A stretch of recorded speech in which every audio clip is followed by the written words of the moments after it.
के दिनु नानी? दिनुहोस् त।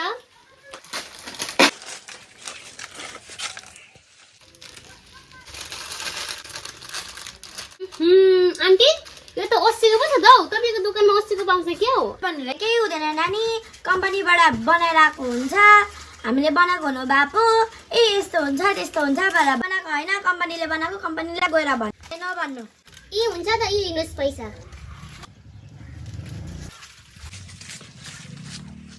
तुरन्त पैसा हुँदा यो पैसा नक्ली, यो नानीलाई गर्नु चाहिँ के खोजेको पैसा दिएर?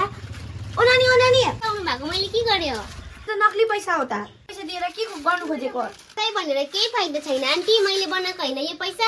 उता कम्पनीबाट नै बनेर आउँछ, कम्पनीलाई गएर भन्नुहोस्, मलाई नभन्नुहोस्। भगवान कता कताबाट आउँछ नि मान्छेहरू, नक्ली पैसा दिएर असलीको मिठाई खाइरहि जान्छ। शिव